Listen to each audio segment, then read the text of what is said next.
ہمارے ملک کے اندر یہی ظلم ہے۔ ظالم اور ظالم کی اولاد موروثی سیاست چل رہی ہے، ایک کی اللہ آپ کا بھلا کرے، ایک ظالم چلا گیا، دوسرا اس سے بڑا الو کا پٹا آ گیا، تیسرا، اور انہوں نے پکا ارادہ کر دیا چونکہ ہمارا ملک مستقل ملک نہیں ہے، ہمارا ملک امریکہ کے کالونی ہے، یہاں امریکہ کا چلتا ہے، امریکہ سے طے شدہ ہے کہ یہاں کسی مولوی کو وزیر اعظم بننا نہیں ہے، اور مولویوں نے خود بھی وہ جو سوراخ والی ان کی ٹوپیاں ہوتی ہے یا سفید کپڑے ہوتے ہیں، کہتے ہیں علماء کو سیاست سے، یہ گدھا ہے،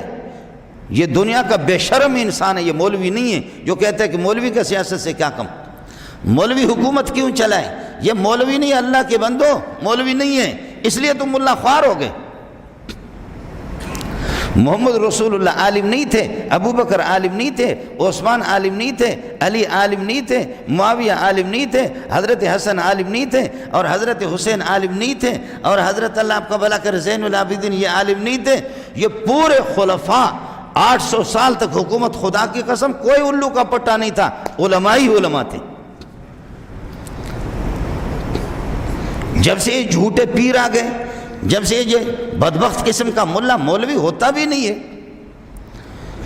یہ خلافت اور یہ حکومت اللہ آپ کا بھلا کر علماء کا کام ہے، لیکن انگریز کے ایجنٹوں نے یہاں پکا تہیہ کر کے رکھا ہے کہ نہ مولانا فضل الرحمان کو چھوڑنا نہ کسی، اور مولوی اسی ذلت میں خوش ہے، وہ کسی کو چھوڑیں گے بھی نہیں۔ ظالموں کی ایک تاریخ ہے ہمارے ملک میں، لاکھوں انسانوں نے بڑی قربانیاں اس ملک کے لیے دی، لیکن ہوا یہی۔